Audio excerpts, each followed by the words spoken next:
오늘 여러분과 함께 순종이 가져다주는 구원이라는 주제를 가지고 이 한 시기를 통해서 하나님의 많은 말씀들 가운데 하나님의 그 말씀을 순종한다는 것이 얼마나 또 귀한 것이고 아름다운 것인가를 다시 한번 깨우쳐보는 시간을 갖도록 하겠습니다. 아버지께서 이 땅에 육으로 계시다가 올리오시기 전에 마지막 남겨주신 말씀 중에 하늘어머니 말씀 잘 들으면 자다가도 떡이 생긴다 하신 그 말씀은 벌써 37년이 지난 말씀인데도 잊어지지가 않습니다. 그 말씀을 축약해서 보면 결국 순종하라는 뜻 아니겠습니까? 말씀을 잘 은혜롭게 듣게 된다면 뜻하지 않는 좋은 일들이 많이 생길 것이다. 이런 가르침이 그 속에 또 내재되어 있었고, 우리 교회가 작은 어떤 시온에서 오늘의 전 세계적인 큰 교회가 될 때까지 역시 어머니의 가르침과 말씀이 항상 우리를 또 이끌어 주셨고, 그 가르침 안에서 이제 전 세계 복음이 아시아의 복음과 또 유럽의 복음과 또 아프리카, 오세아니아, 또 북미, 남미, 또 우리 대한민국의 복음들이 주신 말씀대로 우리가 잘 따라갔을 때에는 정말 참 모든 복음이 은혜롭게 잘 진행이 됩니다만, 어느 정도 이렇게 하다가 보면 이건 나도 할 줄 아는데, 나도 이 정도 생각은 할 줄 아는데 라고 하는 이런 생각이 들 때에는 이 복음이 또 정체되거나 멈추거나 이런 어떤 그 상황을 지금까지도 보고 있습니다. 그래서 우리는 끝날까지 어디로 인도하시든지 아버지 어머니께서 또 인도하시는 인도를 따라서 구원의 길과 복음의 어떤 그 완성의 길로 달려갈 수 있는 여러분과 제가 꼭 되셔야 되겠습니다. 이제 선거일이 되면 여러분들은 후보자들을 보면서 투표를 다 하실 것입니다. 그럼 그 후보자가 얼마나 또 국민들에게 도움을 줄 수 있는 사람인가 하는 어떤 그 내용들을 여러 가지 어떤 정책 문제나 또 인성 문제나 이런 걸 전부 이제 파악을 하고 투표를 하실 것입니다. 마찬가지로 하나님 나라에 들어가는 데 있어서 가장 적격한 후보자는 누구일까? 이걸 이제 만약 78억이라는 인류 인생 가운데 뽑게 된다라고 한다면 과연 어떤 사람을 가장 하늘나라에서는 우선순위로 뽑을까요? 무엇보다도 하나님 말씀에 어디로 인도하든지 그 가르침대로 실행할 줄 아는 사람을 가장 최우선적으로 선발하리라고 믿습니다. 또 그것은 제 개인의 생각이 아니고 성경에서도 그렇게 또 알려주고 있습니다. 하늘의 천사들이 만약 유권자라고 본다면 천사들이 전부 투표를 할 겁니다. A라는 사람, B라는 사람, C라는 사람 있다면 과연 하늘의 천사들이 뭘 가지고 누구를 가장 적임자로서 이렇게 투표할 것이고 뽑을 것이냐 말이에요. 하늘나라 하나님께서 구원의 어떤 그 기준을 만들어 주신 그 내용 속에 가장 우선적인 어떤 내용이 있다면 얼마나 하나님의 그 가르침대로 잘 실천하는가, 하나님의 가르침대로 잘 준행하는 자가 누구인가, 천사들은 아마 그 장면을 보지 않겠습니까?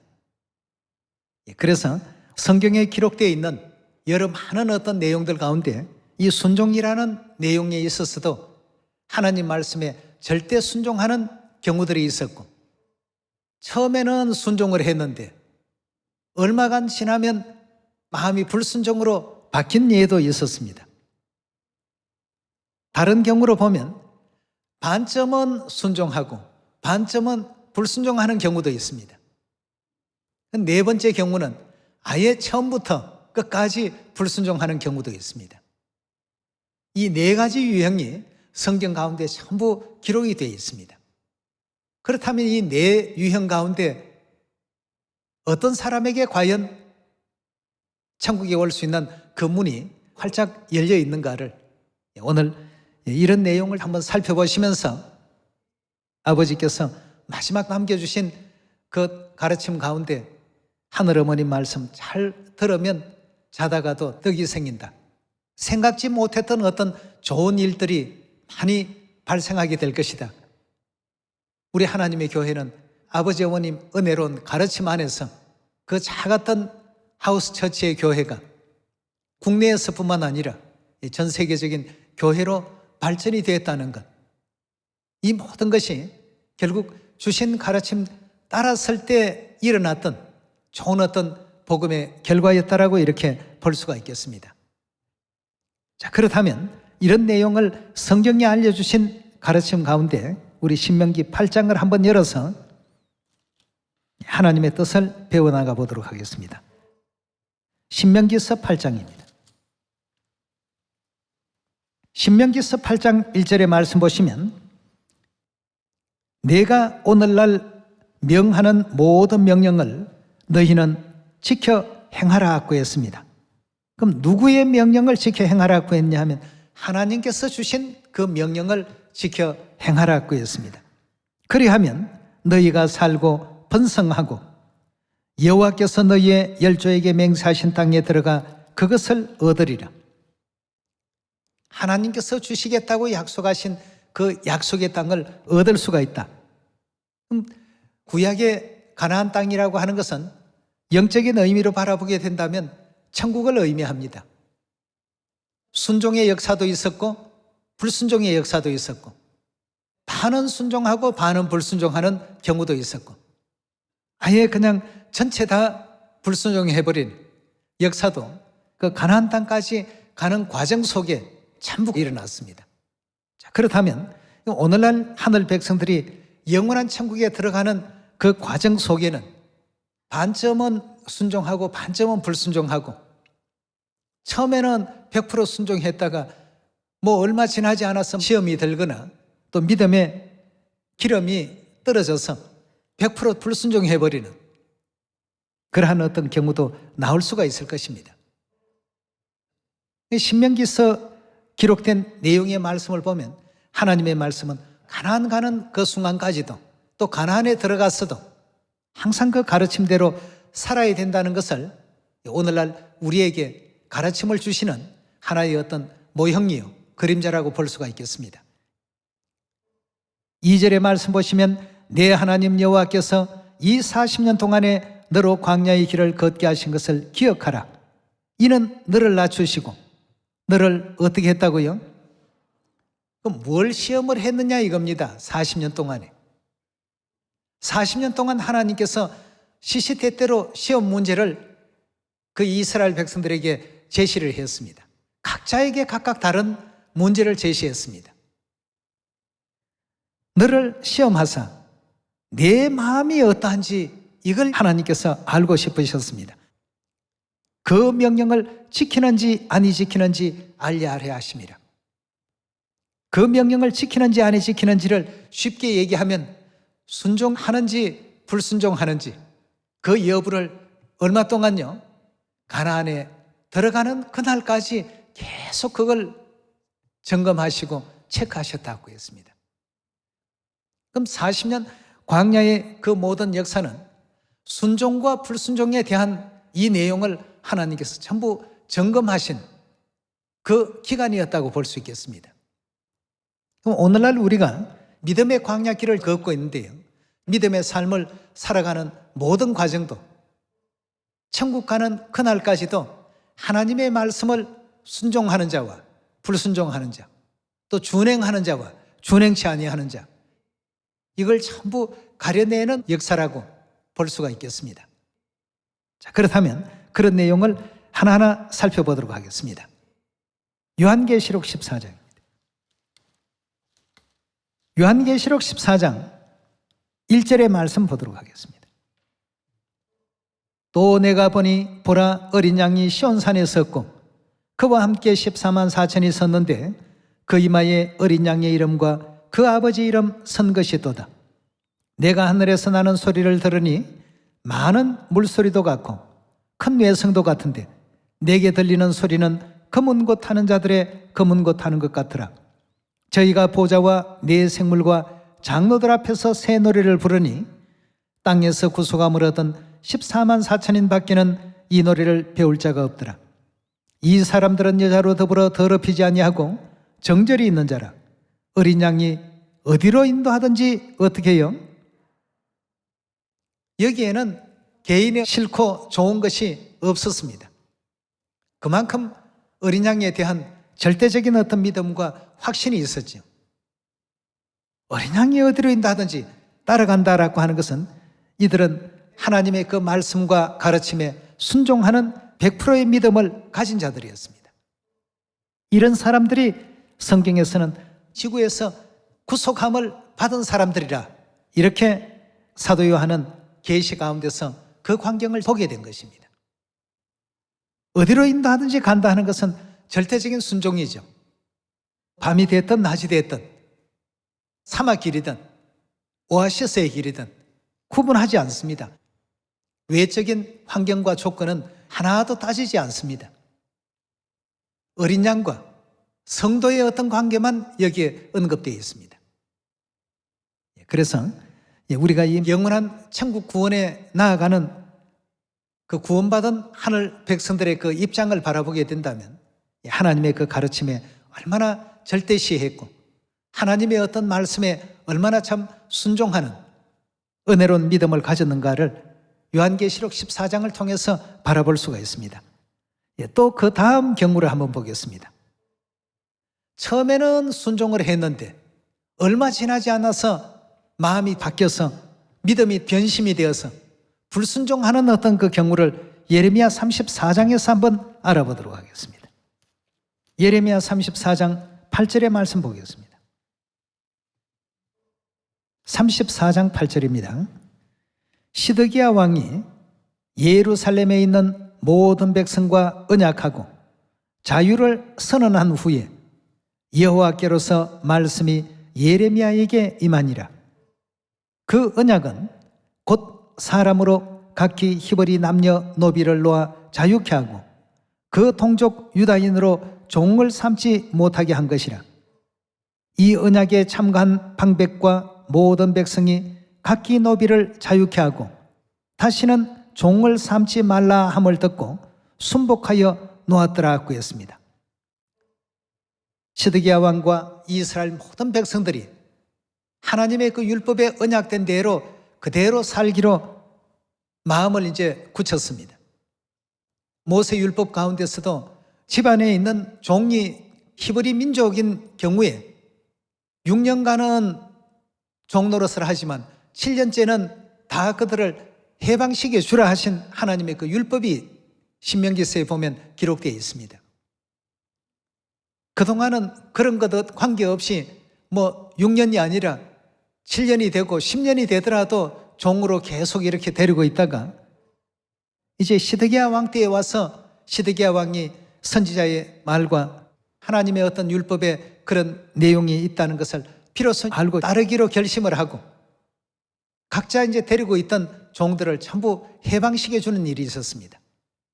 근데 순간적으로는 해방시켰는데 얼마 가지 못해서 그 생각을 바꾸었습니다. 풀어주었던 종들을 다시 불러들여서 자기들의 종으로 또 삼게 됨으로 말미암아서 하나님께 저주를 받고 재앙을 받는 그 장면이 되겠습니다. 계속 한번 읽어보겠습니다.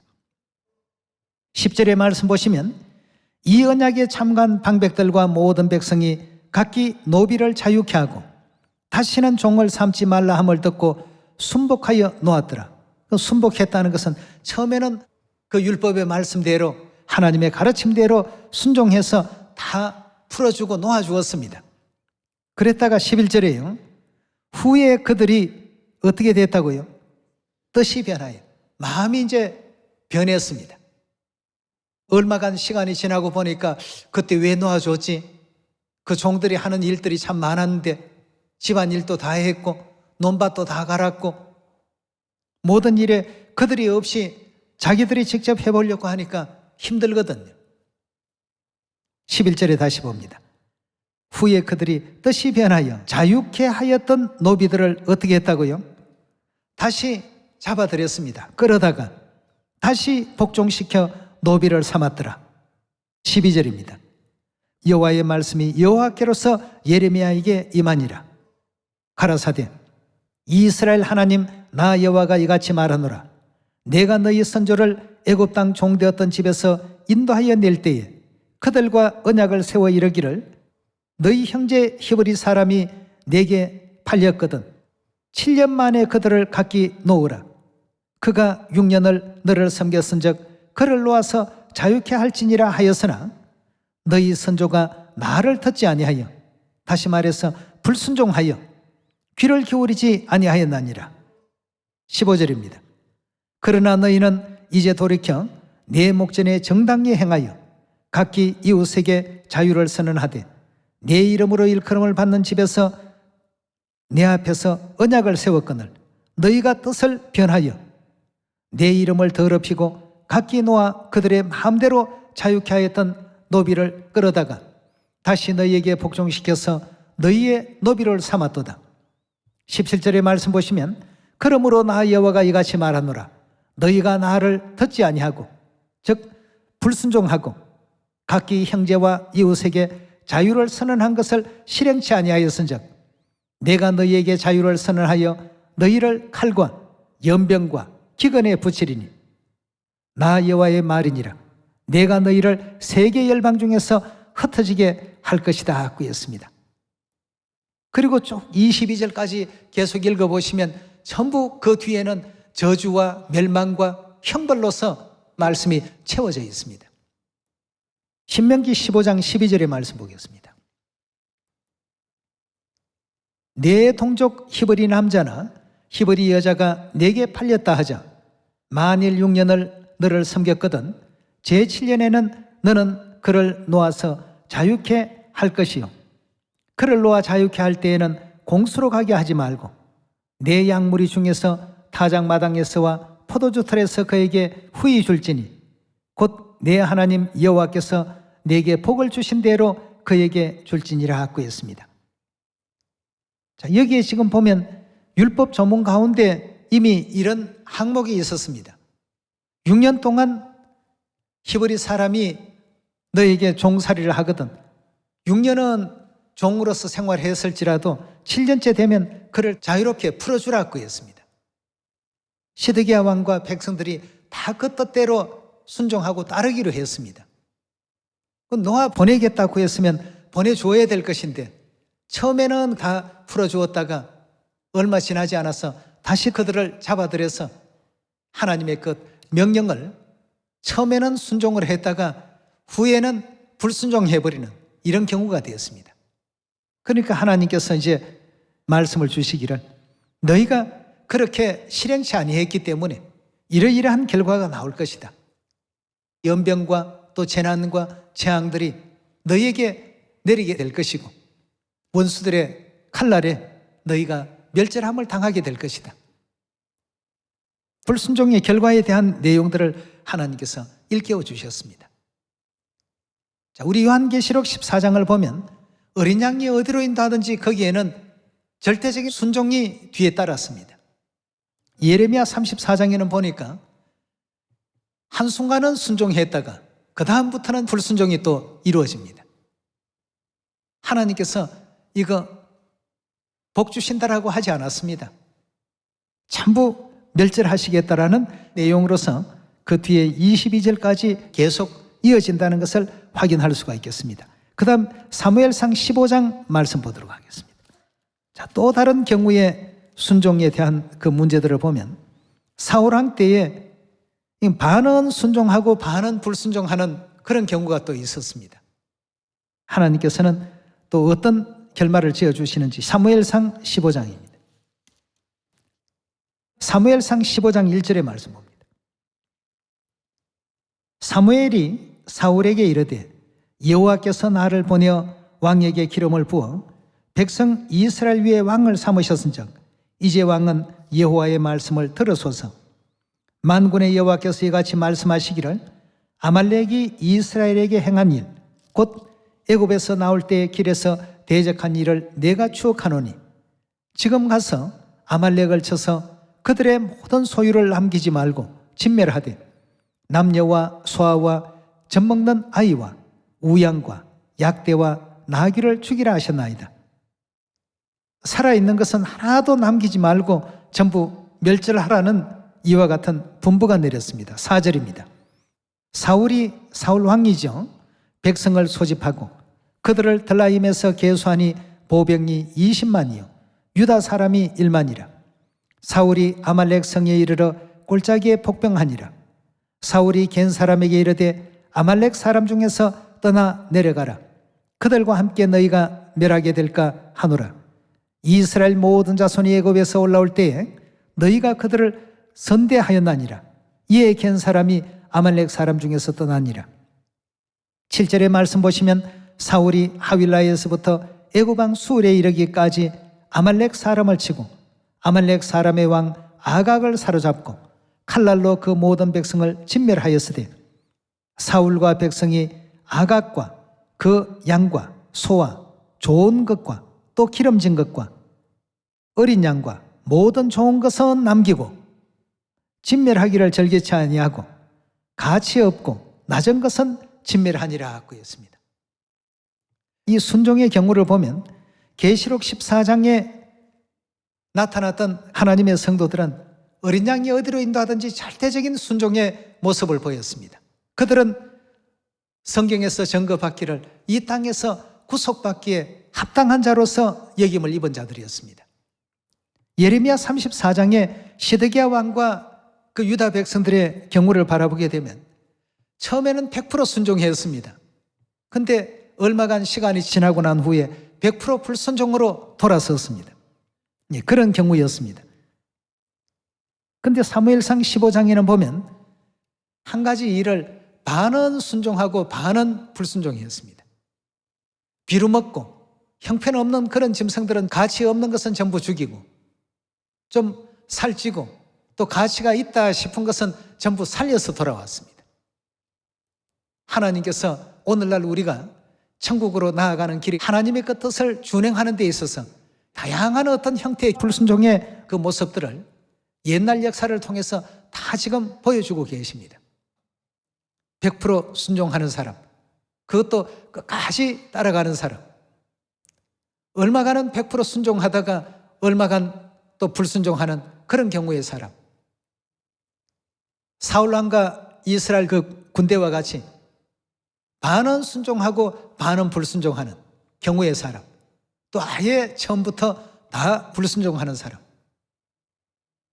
이런 여러 가지 유형들을 하나님께서 보여주시면서 결국 사울에게서 하나님의 신이 떠나버리고 악신이 그 사울을 괴롭게 하는 경우를 사무엘상에서 보았고, 사무엘이 사울 왕을 굉장히 참 아꼈는데 사울이 그렇게 됨으로 말미암아서 너무나도 안타까워서 왕이 어찌 이렇게 했습니까?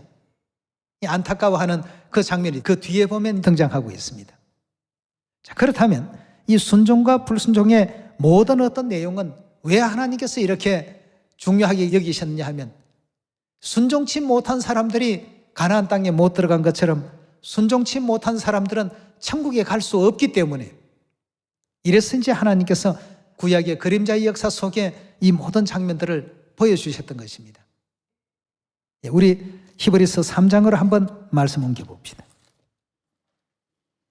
히브리서 3장 14절의 말씀 함께 보겠습니다. 우리가 시작할 때에 확실한 것을 끝까지 견고히 잡으면 그리스도와 함께 참여하는 자가 되리라.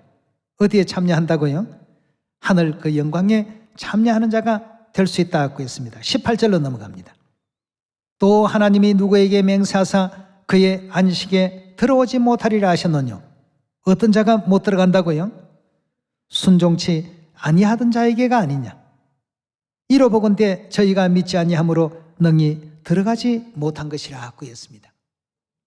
가나안에 들어가지 못한 것은 다른 그 어떤 요소보다도 순종치 아니하는 이 요소가 가장 큰 것이라고 했고, 신명기 8장에서도 하나님께서 그 명령을 지키는지 안 지키는지 날마다 시험해 보셨다라고 이렇게 말씀하고 있습니다.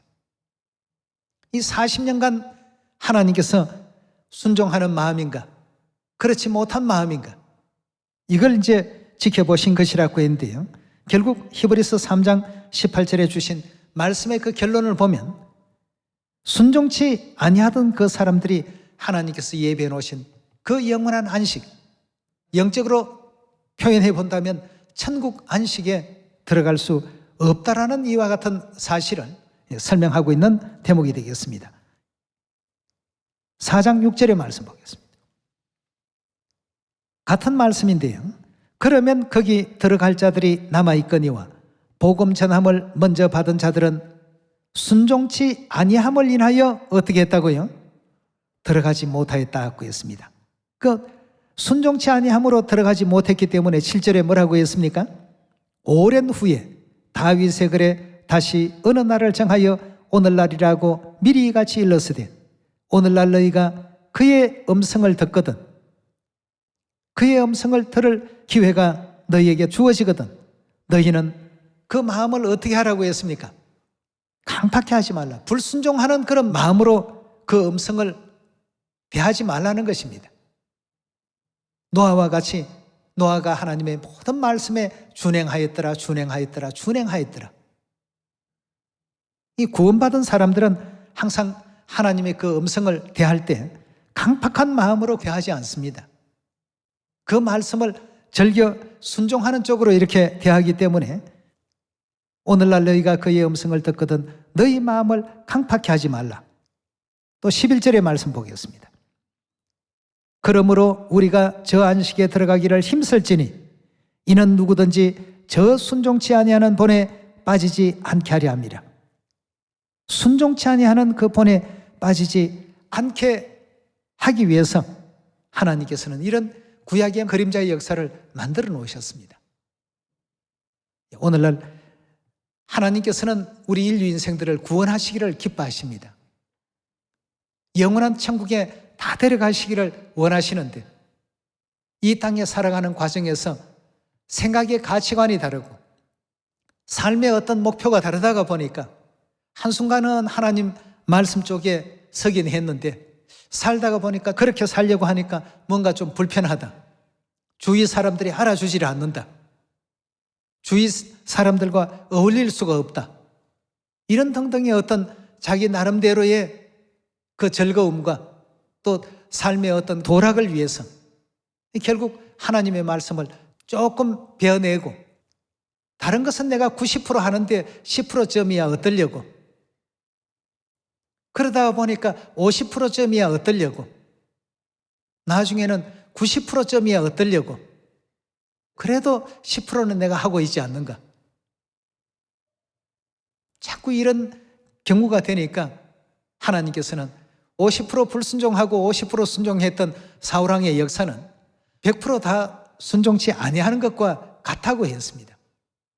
그 다음 100% 순종은 했는데 시간이 좀 지나니까 100% 불순종해버린 시드기야 왕과 유다 백성의 경우 그리고 또 사도 요한을 통해서 보여주셨던 요한계시록 14장에 구원받은 성도들의 어디로 인도하든지 그것도 한시적으로 어디로 인도하든지 따라간 것이 아니라 어떤 경우든 어떤 시간이든 끝까지 변함없이 따르고 있는 그 성도들에 대한 그 모습도 하나님께서 같이 보여주시면서 어느 것이 과연 하나님께서 바라시는 진정한 순종인가를 오늘날 우리에게 성경의 가르침을 통해서 일깨워주고 계십니다. 이 모든 것은 우리를 구원하시기 위한 하나님의 뜻이 계셨습니다. 그래서 신명기 8장에서도 40년 광야 생활을 하시면서 매 순간마다 하나님께서는 너희 마음을 시험해 보셨다고 했습니다. 그 명령을 지키는지 안 지키는지, 즉 순종하는지 불순종하는지를 말이죠. 왜냐하면 하나님은 오직 우리 구원에만 관심이 있습니다.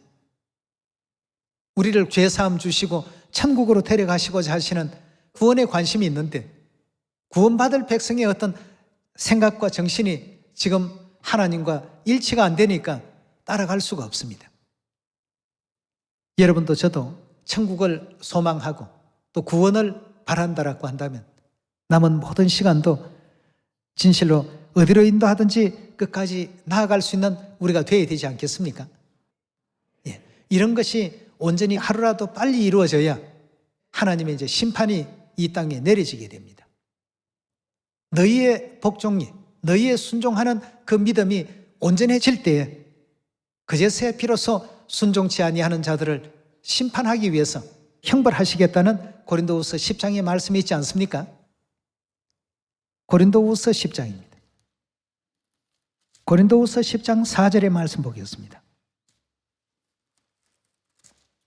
우리의 싸우는 병기는 육체에 속한 것이 아니요 오직 하나님 앞에서 견관진을 파하는 강력이라.